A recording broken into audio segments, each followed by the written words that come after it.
That bloody bloke, he's a nuisance all over the place with that board of his. And they should clear him off the seafront. He shouldn't be harassing people. Fruit Loop, isn't he? Well, he looked very scruffy.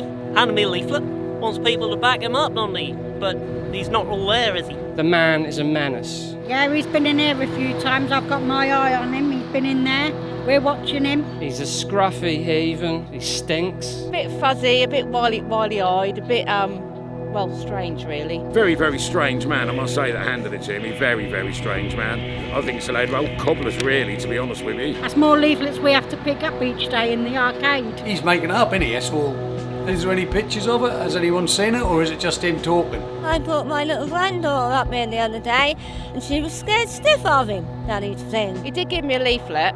The dog ate it. I've seen it. Danger. It lives on the beach, in the sea. The creature, it's real. Kills Great Yarmouth. Beware.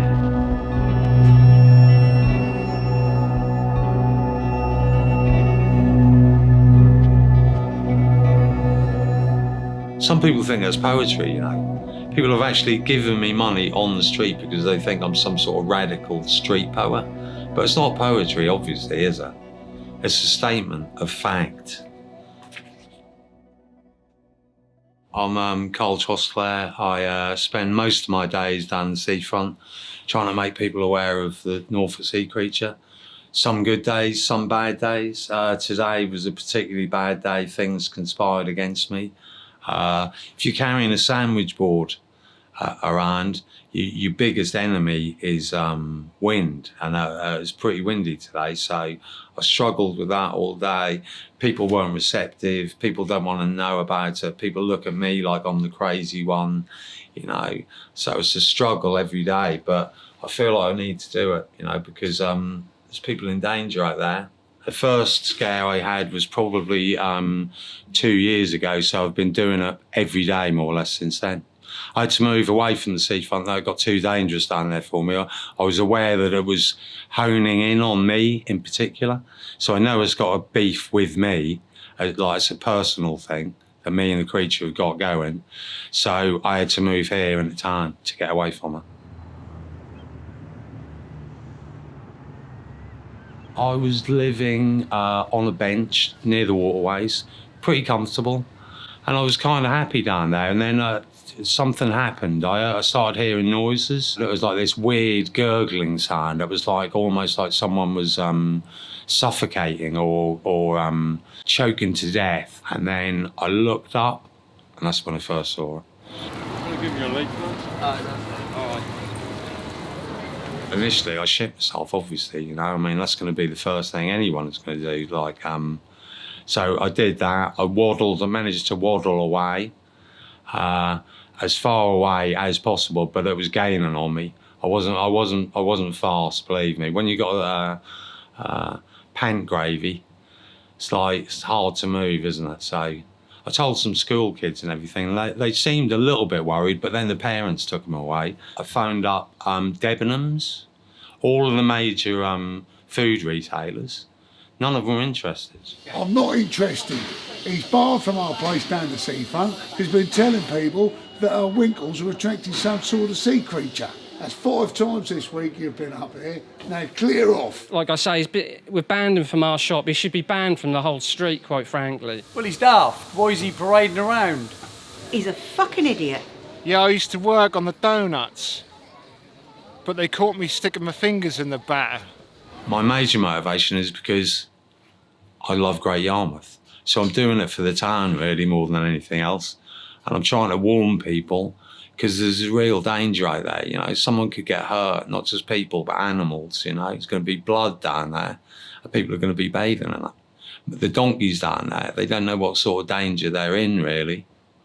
Yeah, I do feel an affinity with the donkeys. I went and saw them today, had a chat with them, tried to give them a leaflet. They weren't that interested. But there's one called Mavis. I haven't seen her recently. I think she might have been a victim. I think it's living on Scroby. I think it's attracted to the vibrations out there, probably, and it gets some sort of maybe it's getting some sort of energy from the wind farm, It's residing, it's definitely living on Scrobie, I think. Originally, I don't know where it's from. Belgium, possibly? Who knows? I'd have thought being a sea creature it would come from the sea. I ain't got anything to say on that until I've seen it myself. I don't reckon no one else has seen it. Have they? Well, I don't know. Well, if I saw it, I would, you know. I don't go out there and have a look. Well, I don't know. Maybe not. It might be real, but I just think he's a fucking idiot. You should bring it in here if there's a sea creature. Let's see it and see if we can cook the bugger.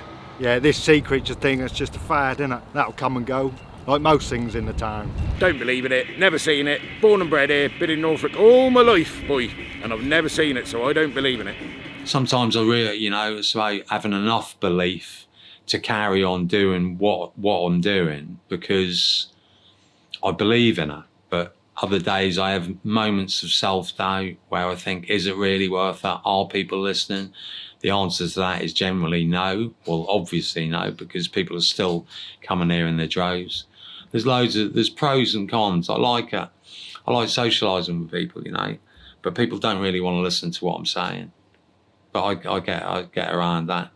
I just think, yeah, it's for the greater good. I'm doing it for a cause. Excuse me, if he's homeless, how's he getting all that money to print them leaflets? I mean, it's not cheap, is it? I fund all of my activities by the graceful art of scooping. And scooping involves me going into amusement arcades and watching the tuppenny fall machines for any loose change that drops in. And I make a kind of decent living doing that. On a good day, I could probably make £10 scooping. So you walk into an amusement arcade, you scope it out, you see where the floor walkers are, you try and avoid them at all costs. You wander around casually with your tub in your hand. If you see a drop, you approach the machine, pretend to put 2 pence in, and then throw change in the box. So it appears that machine's paid out, and then you scoop the money up. Hence the term scooping. Major enemies when you're doing it though are the floor walkers, who are the amusement arcade attendants. If they see you, you're in trouble. I have been kicked out today, in fact. Yeah, it was one of those. Yeah. And I've also had fights with children. Because kids are on that level, aren't they? They're at that eye level where they're seeing it. And getting in a fight with a 5-year-old isn't a good look, is it? Yeah, the people who generally tend to disbelieve are like the people who are living in bungalow oblivion, you know, the curtain twitchers, the little Englanders, the people who want to put barriers around themselves.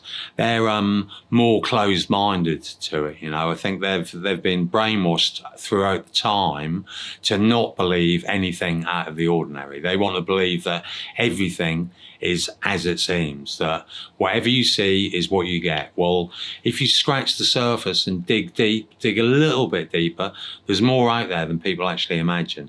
They're the people I really have a problem with, you know. They're the ones who don't want to listen at all, who refuse to listen, you know. People are there, they've got their ice creams, they've got the candy floss, they've got all the distractions, Wobbly World, the snails, Britannia Pier, the new marina.